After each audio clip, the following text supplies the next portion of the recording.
Le damos paso al encuentro del magisterio y la comunidad científica.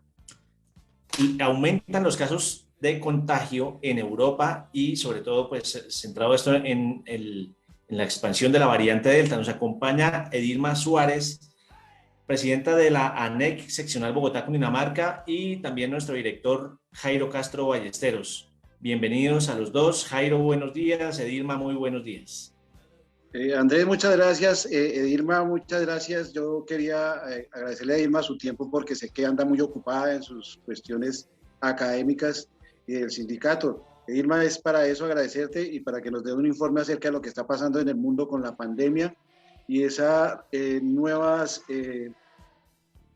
crisis que hay con la salud en el mundo. ¿A qué se debe y que pues aquí en Colombia que no tenemos los cuidados que vamos a hacer? Edilma, nuevamente muchas gracias. Buenos días, Jairo, Andrés, un cordial saludo también para todos, para la audiencia de Encuentros Pedagógicos. Para mí es un gusto, un honor estar acá con ustedes. Bueno, hay una situación y yo creo que hay que comenzar diciendo que la pandemia no va a pasar de la noche a la mañana, que va a pasar un buen tiempo hasta que logremos superar lo que ha venido ocurriendo. Y que efectivamente, como lo menciona Jairo, en Europa tenemos casos, incrementos importantes. En el Reino Unido, por ejemplo, se están presentando incrementos pese a que han logrado una alta cobertura de la vacunación. Y esto está llevando a que incluso se vuelvan a establecer algún tipo de restricciones. Y en el caso, por ejemplo, del Reino Unido, al parecer, según los estudios, el pico en el Reino Unido obedece a que el Reino Unido flexibilizó de manera rápida, fue uno de los países que primero flexibilizó las normas, como por ejemplo abrir los bares. Muchas personas en el Reino Unido dejaron de usar las mascarillas o el tapabocas en comparación con personas de Alemania o Francia. Por ejemplo, lo que está ocurriendo aquí también en Colombia, que pareciera que como ya está la vacuna, entonces ya no usemos el tapabocas, pero por lo menos como lo comento, en el Reino Unido, esto está mostrando que hay un incremento en el pico, este tema de flexibilizar las normas, de no usar los elementos de protección personal y no mantener tampoco el distanciamiento físico. En Rusia, por ejemplo, hay un repunte en casos y muertes por COVID-19. En Moscú, por ejemplo, se impuso, pues tuvo que imponerse una cuarentena de 4 meses para los mayores de 60 años que no habían sido vacunados, que no han sido vacunados o que no quisieron vacunarse. Y también incluso se propuso una semana no laborable para tratar de frenar este repunte de la pandemia por COVID-19. Estas medidas fueron anunciadas el 19 de octubre, cuando Moscú y bueno, cuando Rusia alcanzó un nuevo récord de más de 1.000 muertes en un solo día. Y el problema en Rusia, además diríamos, pero ¿cómo es eso posible si está la vacuna Sputnik? Y fue uno de los países que desarrolló primero la vacuna. Esto obedece a que se ha dado un lento proceso de vacunación. En Colombia también tenemos un lento proceso de vacunación. Y además, debido a este repunte y a este nuevo pico que se está presentando en Rusia, pues las autoridades de este país han llamado nuevamente al teletrabajo, ordenaron a las empresas establecer una modalidad de al menos 30% de los trabajadores que no han sido vacunados para que se queden en teletrabajo y también de aquellas personas que no han contraído la enfermedad. Y es una de las primeras restricciones que Rusia ha debido imponer después de este nuevo pico de contagios, pero este pico de contagios en Rusia se está dando por la variante Delta.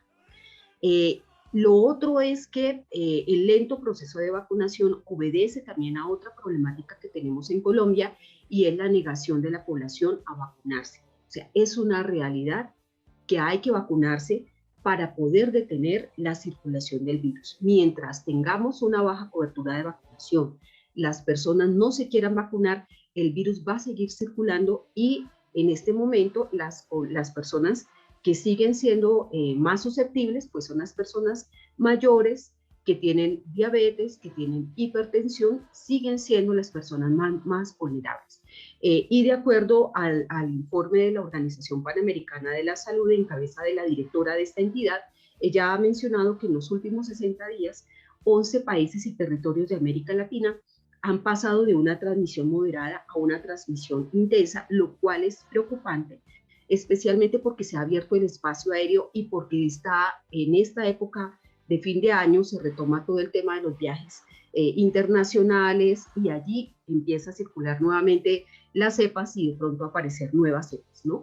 Más de 17 millones de casos del COVID-19 se han notificado en las Américas, con más de 574.000 muertes, lo que representa la mitad de todos los casos mundiales y más de la mitad de todas las muertes. Entonces, esto es un llamado a que no podemos bajar la guardia, a que se necesita mantener medidas de restricción, que necesitamos continuar usando el tapabocas, el lavado de manos, el distanciamiento físico y que no podría pensarse en ese momento en que todo el mundo regrese a sus lugares de trabajo y que el Transmilenio tenga el nivel de ocupación que está teniendo. Esto es un riesgo, sobre todo porque en Colombia estamos esperando el cuarto pico y porque los hospitales la red pública en el país está despidiendo trabajadores. Boyacá despidió más de 200 trabajadores, en el eje, en el Caribe también, y entonces se está desmontando unidades de cuidados intensivos y si vamos a tener un nuevo pico no sabemos cómo se va a manejar debido a la flexibilización, al relajamiento y a que el gobierno nacional no ha asumido el tema de la vacunación con seriedad. Ilma, pues de verdad que nos es bastante nutritiva tu intervención en términos de hacernos un poco más de conocimiento y de información sobre lo que está pasando. Te agradecemos muchísimo tu participación esta mañana y le seguiremos también la pista a este tema porque nos pone en alto riesgo, somos muy vulnerables y seguramente tú vas a estar allí siguiéndole el rastro a esto para poder en otra emisión irnos contando qué es lo que está sucediendo. Mil gracias, Elma. Con gusto, un feliz día.